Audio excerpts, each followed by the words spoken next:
ناظرین،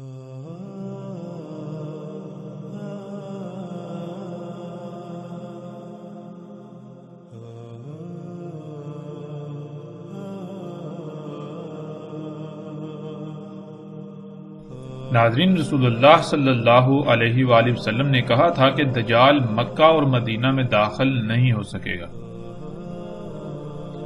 گزشتہ ایک ساتھ میں ہم یہ جان چکے کہ دجال مدینہ میں داخل نہیں ہوگا، اور اب ہم بات کریں گے کہ دجال مکہ میں داخل نہیں ہو سکے گا یا دجال مکہ میں داخل نہیں ہوگا۔ دجال مکہ میں داخل نہیں ہو سکے گا، اسے جاننے کے لیے ہمیں سب سے پہلے مکہ کو جاننا ہوگا کہ مکہ کیا ہے، مکہ کسے کہتے ہیں۔ جب ہم مکہ کو جان لیں گے تو انشاءاللہ اللہ کے فضل سے ہم پر سب کچھ کھل کر واضح ہو جائے گا۔ تو ناظرین، مکہ کیا ہے؟ اگر مکہ سے مراد وہ بستی ہے جو کعبہ کے ارد گرد قائم ہے تو پھر اس کا مطلب ہے کہ عمر فاروق رضی اللہ تعالیٰ عنہ سمیت وہ تمام کے تمام صحابہ رضوان اللہ علیہم دجال کو نہ سمجھ پائے اور وہ جھوٹے تھے جو ابن سیاد کے دجال ہونے کی قسمیں کھاتے تھے، کیونکہ جب مکہ سے مراد یہ بستی ہے تو پھر ابن سیاد دجال کیسے ہو سکتا تھا؟ اور پیچھے ہم یہ بات جان چکے ہیں کہ رسول اللہ صلی اللہ علیہ وآلہ وسلم نے کہا تھا کہ دجالی اکبر سے پہلے بھی کئی دجال ہوں گے جو کہ انسان ہوں گے۔ تو ناظرین، تو پھر ابن سیاد دجال کیسے ہو سکتا ہے جو کہ یثرب میں ہی رہتا تھا اور مکہ میں بھی آتا جاتا تھا، بلکہ اس کی پیدائش بھی یثرب میں ہوئی جسے آج مدینہ کہا جاتا ہے، اور یہ سب ان تمام صحابہ کرام رضوان اللہ کو علم تھا۔ اس کے باوجود اگر وہ ایسا کہتے رہے تو پھر رسول اللہ صلی اللہ علیہ وآلہ وسلم کے ان الفاظ کو جھٹلانا پڑے گا کہ دجال مکہ اور مدینہ میں داخل نہیں ہو سکے گا۔ لیکن حقیقت یہ ہے کہ عمر فاروق و ابن عمر رضی اللہ تعالیٰ عنہم سمیت تمام اصحاب رسول بھی اپنے قول میں سچے تھے، اور رسول اللہ صلی اللہ علیہ وآلہ وسلم کے الفاظ بھی بالکل حق ہیں۔ اگر کہیں فرق ہے تو وہ لوگوں کی سمجھ میں، کیونکہ لوگوں نے قیاس پر مبنی باطل نظریات کو نہ صرف پروان چڑھایا بلکہ انہیں اپنے ذہان میں اتنا پختہ کیا کہ اور کوئی بات سوچنے کے قابل ہی نہ رہے، اور پھر انہی نظریات کی روشنی میں وہ سب کچھ سمجھنا چاہتے ہیں جو کہ ناممکن ہو جاتا ہے۔ ناظرین، اگر مکہ سے مراد وہ بستی ہے جو کعبہ کے ارد گرد قائم ہے تو پھر رسول اللہ صلی اللہ علیہ وآلہ وسلم نے خواب میں دجال کو کعبے کا طواف کرتے ہوئے کیوں دیکھا؟ یعنی اسے تو مکہ جو بستی ہے اس کے ارد گرد طواف کرتے ہوئے نظر آنا چاہیے تھا، یعنی کہ وہ مکہ میں داخل ہونے کی کوشش کر رہا ہے۔ لیکن جب ہم دیکھیں تو رسول اللہ صلی اللہ علیہ وآلہ وسلم کا جو خواب ہے ہم اسے روایت میں دیکھ سکتے ہیں۔ دجال کو رسول اللہ صلی اللہ علیہ وآلہ وسلم نے کعبے کا طواف کرتے ہوئے دیکھا، یعنی کہ گویا کہ وہ کعبے میں یا اس مقام میں داخل ہونے کی کوشش میں اس کے ارد گرد گھوم رہا ہے۔ پھر ناظرین، اگر مکہ سے مراد یہی بستی ہے جو کعبہ کے ارد گرد قائم ہے تو پھر عمر فاروق رضی اللہ تعالیٰ عنہ سمیت تمام باقی صحابہ جو یہ کہتے تھے ابن سیاد ہی دجال ہے، ابن سیاد کے دجال ہونے پر قسمیں کھاتے تھے، حالانکہ ابن سیاد مکہ اور یثرب میں ہی موجود تھا، وہی موجود ہوتا اور وہ یہ بھی جانتے تھے کہ دجال مکہ اور مدینہ میں داخل نہیں ہو سکے گا، تو پھر یہ کیسے ممکن ہے؟ یعنی کہ اگر مکہ اور مدینہ سے مراد یہی مکہ مدینہ ہے یا مکہ سے مراد یہی مکہ ہے جسے آج ہر کوئی سمجھتا ہے، تو پھر کیا عمر فاروق رضی اللہ تعالیٰ عنہ سمیت باقی تمام کے تمام اصحاب رسول جو یہ کہتے تھے ابن سیاد دجال ہے، کیا وہ غلط تھے، کیا وہ جھوٹے تھے، یا انہیں اس بات کی سمجھ نہیں آئی تھی؟ کیونکہ ابن سیاد تو مکہ میں آتا جاتا رہتا تھا، یا پھر وہ اپنے قول میں سچے تھے، مکہ سے مراد وہ نہیں ہے جو مراد لیا جاتا ہے۔ اگر مکہ سے مراد وہ بستی ہے جو کعبہ کے ارد گرد قائم ہے تو پھر پیچھے اٹھائے گئے سوالات سمیت مزید کئی ایسے سوالات پیدا ہوتے ہیں جو کہ لاجواب ہیں، ان کا کوئی تسلی بخش جواب نہیں مل سکتا، اور یہ سوالات اٹھانے کا مقصد صرف اور صرف یہ ہے کہ آپ غور و فکر کریں۔ اس حوالے سے جو نظریات قائم کیے ہوئے ہیں، کیا ان کی کوئی بنیاد بھی ہے یا محض قیاس ہی ان کی بنیاد ہے، جو کہ بالکل کھوکھلی ہے؟ اس طرح ناظرین ایک اور سوال پیدا ہوتا ہے کہ مکہ کے نام پر کعبے کے اطراف قائم بستی کا نام مکہ کب، کیوں اور کیسے رکھا گیا؟ کیونکہ آپ کو دنیا میں جتنی بھی بستیوں کے نام ملیں گے وہ کسی نہ کسی شے یا شخصیت وغیرہ سے منسوب ملیں گے۔ جیسے اسرائیل کی ہی مثال لے لیں، موجودہ بستی جو اسرائیل کے نام سے موجود ہے، اس کا نام اسرائیل کیوں ہے؟ اس بستی کا نام اسرائیل یعقوب علیہ السلام کے نام سے منسوب ہے۔ اسرائیل عبرانی زبان کا لفظ ہے اور یہ دو الفاظ کا مجموعہ ہے، اسرا اور ایل۔ اسرا کے عبرانی میں معنی قیدی کے ہیں، یعنی غلام کے ہیں، اور یہی لفظ عربی میں بھی عبرانی سے منتقل ہوا، اور ایل کے عبرانی میں معنی اللہ کے ہیں۔ یوں اسرائیل کے معنی اللہ کے غلام کے ہیں، جیسے عربی میں عبداللہ کہا جاتا ہے۔ اسرائیل اللہ کا غلام، جو کہ یعقوب علیہ السلام کی کنیت تھی، اور انہی کی کنیت پر موجودہ اسرائیل آباد ہے۔ ناظرین بالکل ایسے ہی کعبے کے اطراف میں قائم بستی کا نام مکہ کے نام سے منسوب ہے، اور مکہ اس بستی کے قیام سے پہلے ہی اپنا وجود رکھتا تھا۔ یہ بستی جو مکہ کے نام سے منسوب ہے، اس کا نام ابراہیم علیہ السلام نے رکھا، اور ابراہیم علیہ السلام کا اپنی بیوی اور اپنے بیٹے اسماعیل علیہ السلام کو جب صفا مروہ میں اللہ کے توکل پر چھوڑا تو وہاں آب زمزم کا چشمہ نکلنے کے بعد اس بستی کا قیام ہوا، یعنی یہ بستی جسے آج ہم مکہ کے نام سے جانتے ہیں، یہ وجود میں آئی۔ مکہ پوری زمین کا وہ مقام ہے جہاں سے اللہ سبحانہ و تعالی زمین کے تمام عالمین کو ہدایات دے رہے ہیں، انسٹرکشن دے رہے ہیں، احکامات دے رہے ہیں، یعنی زمین کا نظام چلا رہے ہیں۔ بالکل آسان اور سہل ترین الفاظ میں یہ کہ مکہ زمین کا کنٹرول پوائنٹ ہے۔ اسی کنٹرول پوائنٹ کے نام پر ابراہیم علیہ السلام نے اللہ کی طرف سے وحی کے مطابق اس بستی کا نام مکہ رکھا۔ مکہ زمین کا کنٹرول پوائنٹ ہے، اسے ایک مثال سے سمجھ لیتے ہیں۔ مثال کے طور پر جیسے ایک ٹیلی ویژن ہوتا ہے، یعنی ایک ٹی وی ہوتا ہے، اسے آن آف کرنے، اس کے چینل تبدیل کرنے، آواز کم یا زیادہ کرنے، اور اس میں کسی بھی قسم کی کوئی تبدیلی کرنے کے لیے ریموٹ کا استعمال کیا جاتا ہے۔ ریموٹ آپ کے ہاتھ میں ہوتا ہے، آپ ٹی وی کے مالک کہلائے۔ اب آپ نے ٹی وی کو حکم دینا ہے کہ وہ 1 نمبر چینل کی نشریات دکھائے، تو آپ ریموٹ سے 1 کا بٹن دبائیں گے، یعنی یہ کہ آپ نے ریموٹ کے ذریعے ٹی وی کو حکم دیا۔ آپ کا ٹی وی کو دیا گیا حکم ریموٹ سے نور کی لہروں کی صورت میں نکلتا ہے اور ٹی وی تک سفر کرتا ہے۔ اب پورے ٹی وی میں یہ صلاحیت نہیں ہے کہ وہ اس حکم کو موصول کر کے اسے سمجھ سکے اور پھر اس پر عمل کرے، بلکہ ٹی وی میں ایک ہی مقام ایسا ہے جو ریموٹ سے نکلنے والے کسی بھی حکم کو نہ صرف موصول کرنے کی صلاحیت رکھتا ہے بلکہ اس کو سمجھ کر آگے متعلقہ محکمے کو آگاہ کرتا ہے کہ مالک نے تمہارے لیے فلاں حکم بھیجا ہے، اور پھر ٹی وی کا متعلقہ حصہ یا محکمہ اس پر عمل کرتا ہے۔ ٹی وی کا وہ حصہ یا وہ مقام سینسر کہلاتا ہے۔ پورے ٹی وی میں سینسر وہ واحد مقام ہے جو مالک کی طرف سے آنے والے ہر حکم کو موصول کر کے اسے سمجھنے کے بعد متعلقہ حصے کو بھیجتا ہے کہ اگر آپ نے آواز کم یا زیادہ کرنی ہے تو سینسر حکم کو موصول کر کے اسے ٹی وی میں آواز والے محکمے کو بھیجے گا۔ بالکل اسی طرح وہ ہر حکم کو وصول کر کے متعلقہ محکمے کو مالک طرف سے آیا ہوا حکم بھیجتا ہے، اور پھر ٹی وی میں ہر محکمہ اس حکم پر عمل کرتا ہے جس سے ٹی وی آپ کی ہدایات کے مطابق چلتا ہے، یعنی جو چینل آپ چاہتے ہیں وہ ٹیون ہوتا ہے، جتنی آواز آپ چاہتے ہیں اتنی ہی آواز کم یا زیادہ ہوتی ہے۔ پھر باقی جو اس میں تبدیلیاں کرنی چاہیں آپ وہ بھی آپ کرتے ہیں، یعنی آپ اپنی مرضی کے مطابق ٹی وی کو ہدایات دیتے ہیں۔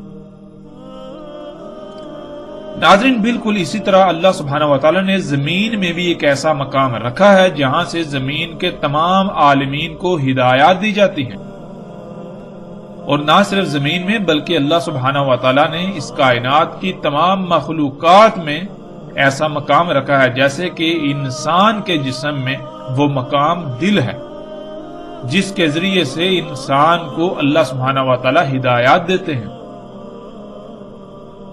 تو ناظرین بالکل اسی طرح اللہ سبحانہ وتعالی نے زمین میں بھی ایک ایسا مقام رکھا ہے جہاں سے زمین کے تمام عالمین کو ہدایات دی جاتی ہیں کہ کس کس مخلوق کو کیا کیا کام کرنا ہے، کس کس کا کیا کیا کام ہے، کس کس نے کیا کرنا ہے، کیسے کرنا ہے، کب کرنا ہے، کیوں کرنا ہے۔ پوری زمین کا نظام اللہ سبحانہ وتعالی اس مقام سے چلاتے ہیں اور چلا رہے ہیں۔ خلا سے نور کی لہریں زمین کی طرف آتی ہیں جو سیدھی زمین کے اس مقام میں داخل ہوتی ہیں جہاں ایک کمرہ سا بنا ہوا ہے اور ہم اسے کعبہ کہتے ہیں۔ وہاں سے وہ لہریں زمین میں جاتی ہیں، ان لہروں میں اللہ سبحانہ وتعالی کے تمام احکامات ہوتے ہیں زمین کے تمام عالمین کے لیے۔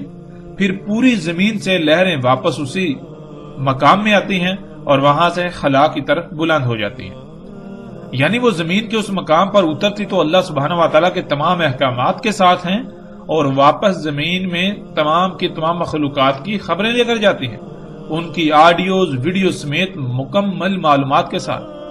زمین پر اس مقام کو اللہ سبحانہ وتعالی نے مکہ یا بکہ کہا۔ مکہ یا بکہ کے معنی ہے جہاں سے زمین کی تمام مخلوقات کو ہدایات دی جاتی ہیں یا جہاں سے زمین کا نظام چلایا جاتا ہے۔ اسی وجہ سے مکہ یعنی زمین کے اس مقام کے ارد گرد قائم ہونے والی بستی کا نام بھی مکہ رکھا گیا کہ زمین کا مکہ اس بستی میں ہے، یعنی زمین کا وہ مقام جہاں سے زمین کا نظام چلایا جا رہا ہے وہ اس بستی میں ہے۔ اسی کا ذکر اللہ سبحانہ وتعالی نے قرآن میں بھی دیا۔ اس وقت سورہ آل عمران کی آیت نمبر 96 سکرین پر آپ دیکھ رہے ہیں۔ اس میں اللہ سبحانہ وتعالی کہتے ہیں ان اول بیت وضع للناس للذی ببکۃ مبارکا وہدی للعالمین۔ اس میں کچھ شک نہیں سب سے پہلا بیت وضع کیا انسانوں کے لیے جو بکہ یعنی مکہ سے برکات اور رہنمائی یعنی ہدایات ہیں تمام عالمین کے لیے۔ مکہ سے تمام عالمین کو ہدایات دی جا رہی ہیں، مکہ سے تمام عالمین کو برکات اور ہدایات دی جا رہی ہیں۔ ناظرین یہ آیت بہت ہی زیادہ وسعتوں کی حامل ہے اور اس میں اللہ سبحانہ وتعالی نے انتہائی غیر معمولی راز رکھ دیے ہیں۔ اس آیت میں اللہ سبحانہ وتعالی نے کہا کہ اس میں کچھ شک نہیں کہ سب سے پہلا گھر وضع کیا انسانوں کے لیے مکہ سے برکات اور ہدایات ہیں، یعنی برکات اور ہدایات دی جاتی ہیں مکہ سے تمام کے تمام عالمین کو۔ ناظرین اب سوال یہ پیدا ہوتا ہے کہ اللہ سبحانہ وتعالی قرآن میں یہ کہہ رہے ہیں کہ مکہ سے تمام کے تمام عالمین کو ہدایات دی جاتی ہیں، جب تمام عالمین ان ہدایات پر عمل کرتے ہیں تو پھر ان کو برکات بھی ملتی ہیں۔ یعنی کہ اب برکت کسے کہتے ہیں؟ سب سے پہلے برکت کو سمجھ لیں، پھر ہمیں بات کو سمجھنے میں آسانی ہوگی۔ ناظرین برکت کہتے ہیں مثال کے طور پر آپ کے پاس کھانے کو تھوڑا ہے لیکن مکمل پرفیکٹ ہے، یعنی ہر لحاظ سے خامیوں خرابیوں سے پاک ہے۔ آپ نے وہ تھوڑا کھایا تو آپ کو اس کا فائدہ ہی فائدہ ہے، یعنی ایک رائی برابر بھی نقصان نہیں ہوگا۔ آپ کے مقابلے پر ایک دوسرا شخص ہے جس کے پاس کھانے کو بہت زیادہ ہے، دیکھنے میں یہ اچھا ہے، اب وہ کھاتا ہے لیکن اس کو کیا ہوتا ہے، اس کو طرح طرح کی بیماریوں، مصیبتوں، تکلیفوں کا سامنا کرنا پڑے گا۔ اب اس کو فائدے کے بجائے الٹا نقصانات کا سامنا کرنا پڑے گا۔ برکت ناظرین کہتے ہیں کہ جس شے کے حصول یا جس شے کے استعمال سے آپ کو فائدہ ہی فائدہ ہو، آپ کو رائی برابر بھی نقصان کا سامنا نہ کرنا پڑے، اسے کہتے ہیں برکت۔ اور جس میں برکت نہیں ہوتی وہ کون سی شے ہوتی ہے جس کے استعمال سے آپ کو فائدے کے بجائے الٹا نقصانات کا سامنا کرنا پڑے۔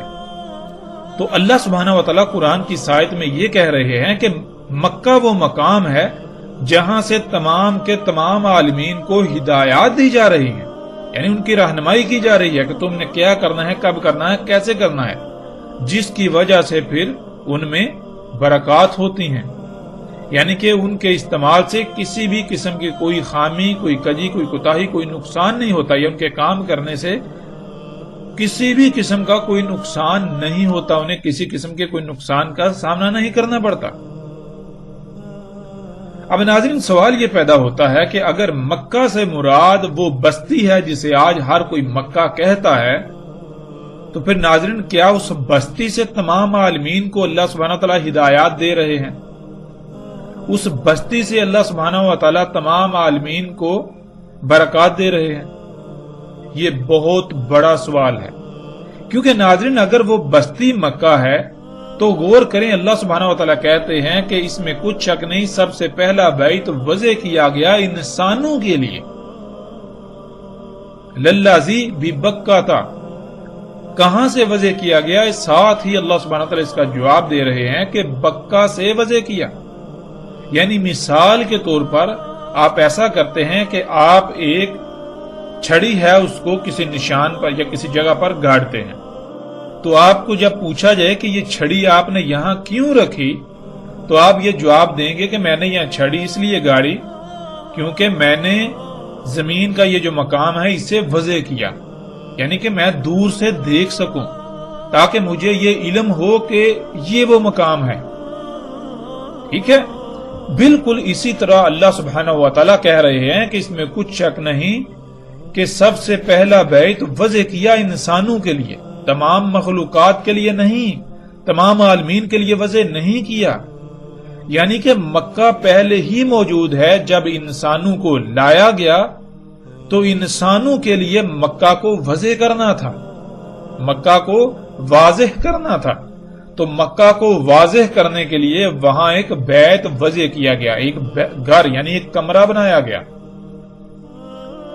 کیونکہ انسانوں کے آنے سے پہلے تمام عالمین کو علم ہے کہ مکہ کہاں ہے، جہاں سے انہیں ہدایات دی جا رہی ہیں، جہاں سے آنے والی ہدایات پر انہوں نے عمل کرنا ہے۔ لیکن جب انسان زمین پر آئے تو انسانوں کو یہ نہیں علم، تو جب انسانوں کو نہیں علم تو انسانوں کے لیے اللہ سبحانہ وتعالی نے سب سے پہلا بیت جو وضع کیا، یعنی جو سامنے لایا، جو بیت بنایا، وہ بنایا انسانوں کے لیے۔ کہاں سے؟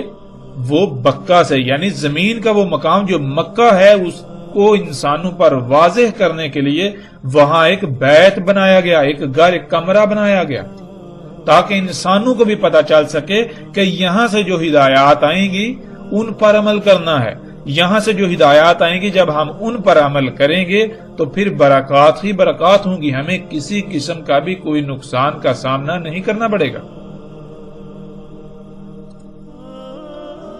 تو ناظرین یہ آیت بالکل کھول کھول کر واضح کر رہی ہے کہ مکہ وہ بستی نہیں ہے، مکہ تو زمین کا وہ مقام ہے جہاں سے زمین کے تمام عالمین کو ہدایات دی جا رہی ہیں، ان کو احکامات دیے جا رہے ہیں کہ انہوں نے کیا کیا، کب کب، کیسے کیسے کرنا ہے، کیوں کرنا ہے، ان کو ہدایات دی جا رہی ہیں۔ اور ناظرین اگر مکہ سے مراد یہ بستی ہے تو غور کریں، جب اس بستی کا وجود نہیں تھا تو اس بستی کے وجود سے پہلے زمین کے تمام عالمین کو ہدایات کہاں سے دی جا رہی تھی، کہاں سے برکات انہیں دی جا رہی تھی؟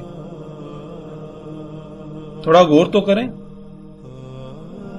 اور پھر اللہ سبحانہ و تعالیٰ نے بالکل واضح کہا کہ کن کے لیے بیت وضع کیا؟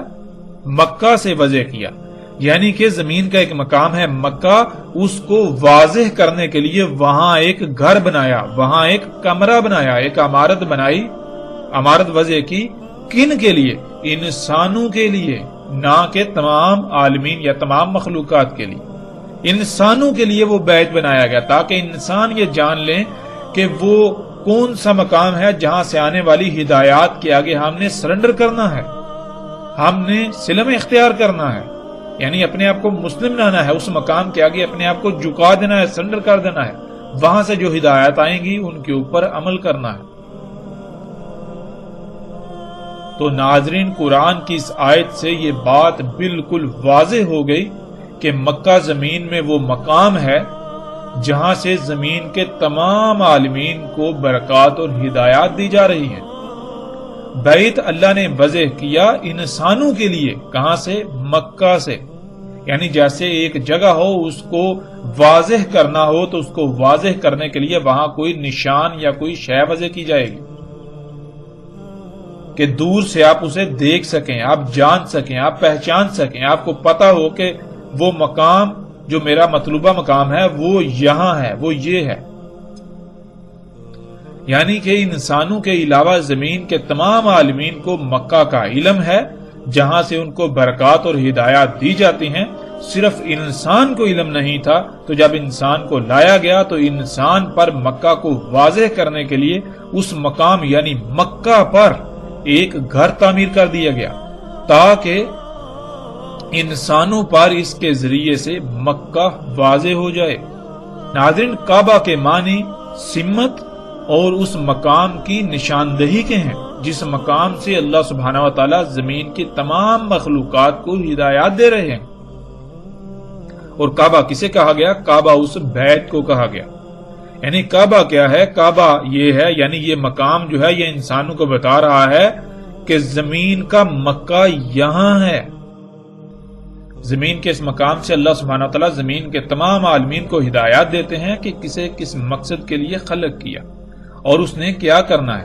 لمحہ بلمحہ اسی مقام سے ہدایات دی جا رہی ہیں، اور اسی مقام سے حاصل ہونے والی ہدایات سے جو بھی عمل ہوتا ہے اس میں مخلوقات کے لیے ہر لحاظ سے فائدے ہی فائدے ہوتے ہیں۔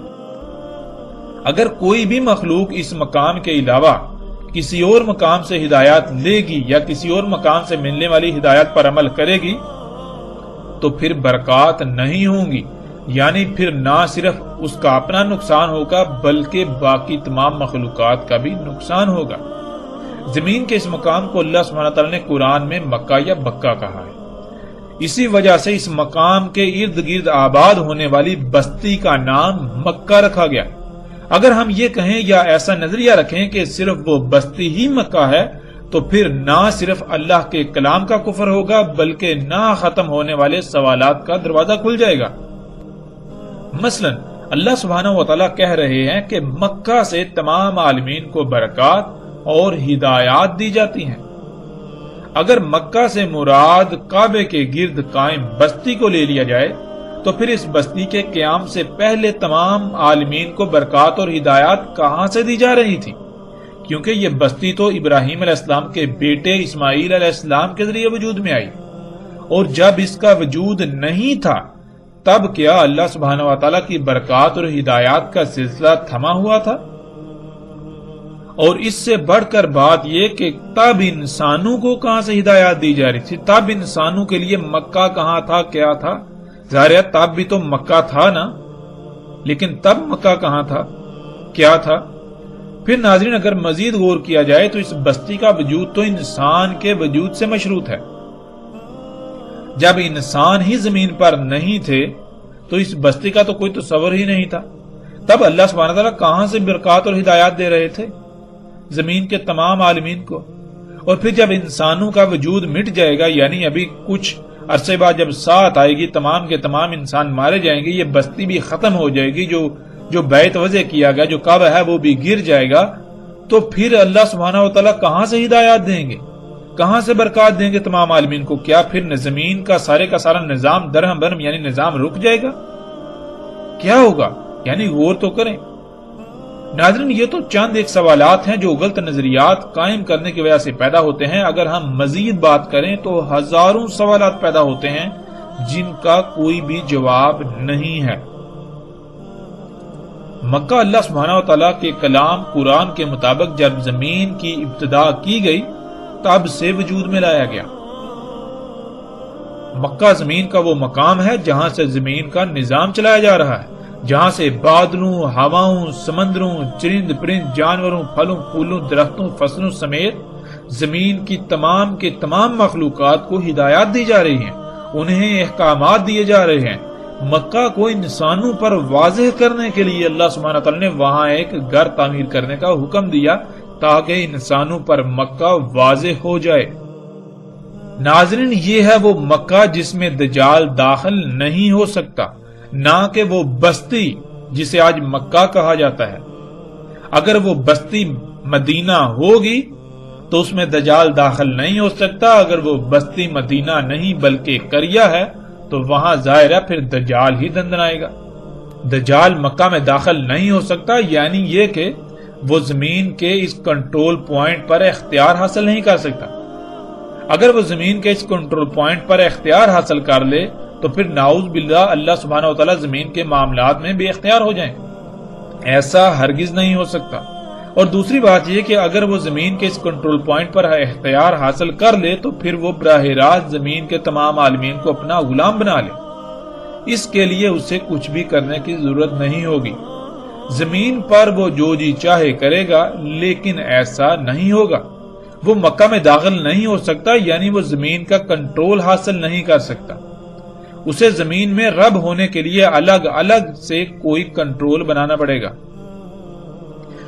جس کو ٹی وی والی مثال کے آگے تسلسل سے سمجھ لیتے ہیں۔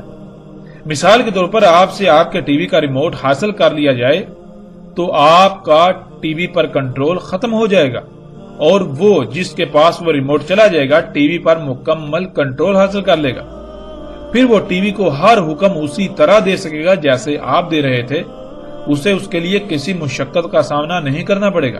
لیکن اگر اسے ریموٹ حاصل نہ ہو تو پھر اسے اگر آواز کم کرنی ہے تو اسے ٹی وی میں آواز والے حصے میں چھیڑ چھاڑ کرنی پڑے گی، اور اس کے لیے کوئی ذریعہ بنانا پڑے گا جس سے وہ ٹی وی کی آواز پر متاثر ہونے کی صلاحیت حاصل کر لے۔ لیکن جب ٹی وی کا اصل کنٹرول آپ کے پاس ہے تو پھر وہ کوئی ایسا ذریعہ بنانے کے باوجود بھی بے بس ہوگا۔ اسی طرح اسے ٹی وی میں کچھ بھی کرنا ہو تو اسے ٹی وی کے ہر حصے میں الگ الگ چھیڑ چھاڑ کرنا پڑے گی۔ جب اسی طرح چھیڑ چھاڑ کی جائے گی تو ممکنہ طور پر ٹی وی میں خرابیاں پیدا ہوں گی اور وہ تباہ ہو جائے گا، کیونکہ وہ ٹی وی کا خالق نہیں ہے کہ اسے ٹی وی کے بارے میں مکمل علم ہو۔ اس لیے وہ ٹی وی میں چھیڑ چھاڑ کر کے اسے خراب کر دے گا، اسے تباہ کر دے گا، بیکار کر دے گا۔ ناظرین، یہ ہے دجال کا مکہ میں داخل نہ ہو پانا۔ دجال ٹیکنالوجی ہے اور انسان ایسی ٹیکنالوجی حاصل نہیں کر سکے گا جو ٹیکنالوجی زمین کے کنٹرول پوائنٹ یعنی مکہ پر دسترس پا سکے۔ آج سائنسدانوں کی کوشش یہی ہے کہ وہ زمین کے کنٹرول پوائنٹ پر دسترس پانے کے لیے ٹیکنالوجی ایجاد کریں اور پوری زمین کے نظام کو براہ راست اپنے قبضے میں لے لیں۔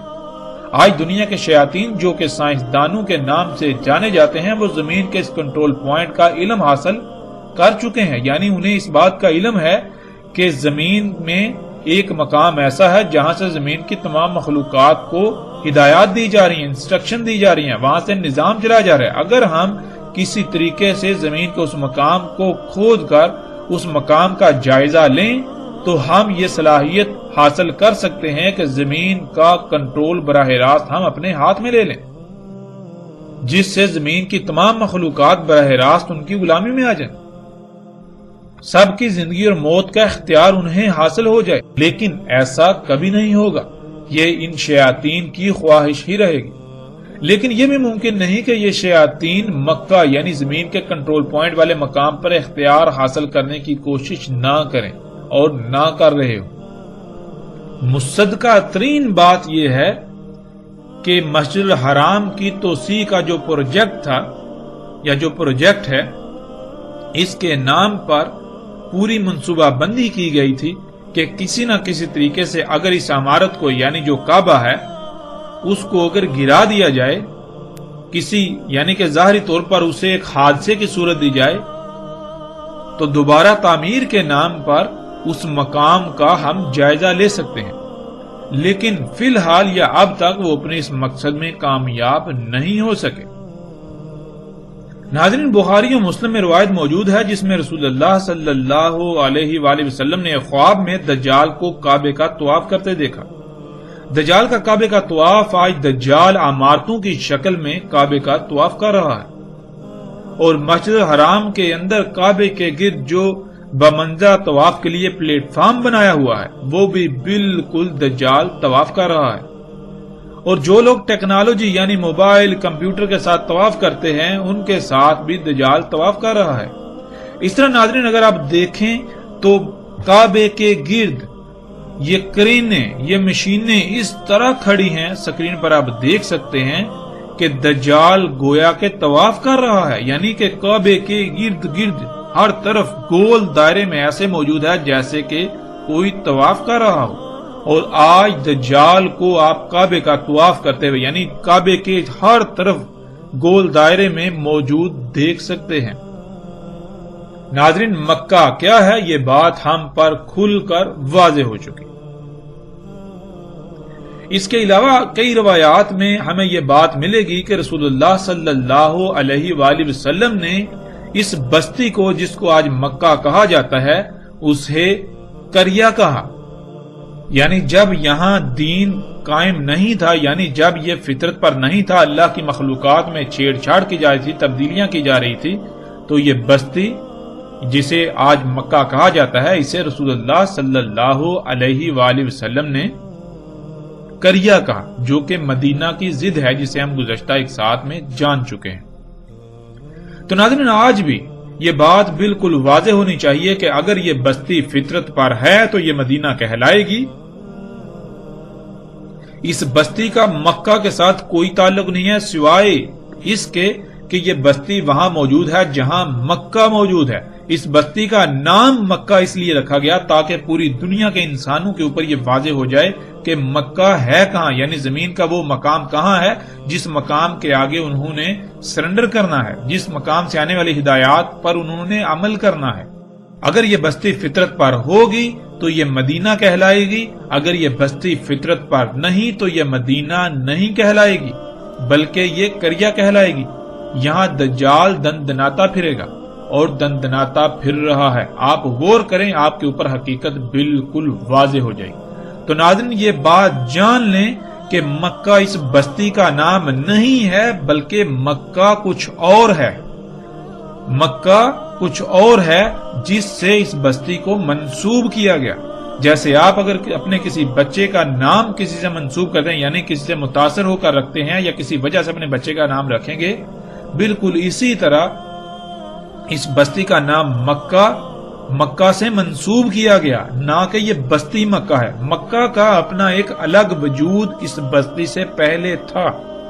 مکہ سے اللہ سبحانہ وتعالی زمین کے تمام مخلوقات کو، تمام عالمین کو ہدایات دے رہے ہیں، ان کو برکات دے رہے ہیں۔ تو ناظرین، یہ بات بالکل کھل کر واضح ہو جانی چاہیے۔ آج اب غور و فکر کریں اور دیکھیں کہ کیا اس بستی میں دین قائم ہے، یعنی یہ بستی فطرت پر ہے۔ اگر تو یہ بستی فطرت پر ہے تو یہ مدینہ کہلائے گی، اگر یہ بستی فطرت پر نہیں ہے تو یہ مدینہ نہیں بلکہ کریا کہلائے گی۔ ناظرین، حقیقت اور حق ہر لحاظ سے کھل کر آپ کے سامنے آ چکا۔ اب آپ چاہیں تو اسے تسلیم کریں اور اگر چاہیں تو تسلیم نہ کریں، یہ فیصلہ آپ کے اپنے ہاتھ میں ہے۔ اگر آپ اس حق کو تسلیم کریں گے تو ہمارا کوئی فائدہ نہیں، اور اگر آپ تسلیم نہیں کریں گے، انکار کریں گے، تو ہمارا کوئی نقصان بھی نہیں کریں گے۔ اس کے علاوہ ناظرین، اس موضوع پر جتنی جی چاہے بات کی جا سکتی ہے اور مختلف دلائل اور حوالوں سے اور مختلف پہلوؤں سے اس پر کھل کر بات کی جا سکتی ہے، لیکن ہمارا مقصد بات کو بڑھانا نہیں ہے، بات کو لمبا نہیں کرنا، بلکہ ہمارا مقصد تھا مکہ کو سمجھنا، جو کہ قرآن سے بالکل کھل کر واضح ہو گیا۔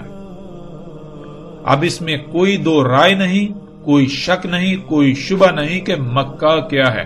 مکہ یہ بستی نہیں ہے بلکہ مکہ زمین کا وہ مقام ہے جہاں سے تمام عالمین کو اللہ سبحانہ وتعالی ہدایات اور برکات دے رہے ہیں۔ اور جب انسانوں کو زمین پر لایا گیا تو انسانوں کے اوپر یہ واضح کرنا تھا کہ مکہ کہاں ہے، یعنی زمین کا وہ مقام کہاں ہے جس طرف تم نے اپنا رخ کرنا ہے، یعنی جہاں سے آنے والی ہدایات پر تم نے عمل کرنا ہے۔ ہر طرف سے کٹ کر اپنا رخ تم نے جس طرف کرنا ہے۔ تو ناظرین، جیسے جیسے ہم آگے بڑھیں گے تو دجال کے حوالے سے مزید ہر بات کھل کر سامنے آ جائے گی۔ اس کے علاوہ ایک واقعہ ہے تمیم داری رضی اللہ تعالیٰ عنہ والا، اس پر بھی اگلی ایک ساتھ میں تفصیل کے ساتھ بات ہوگی۔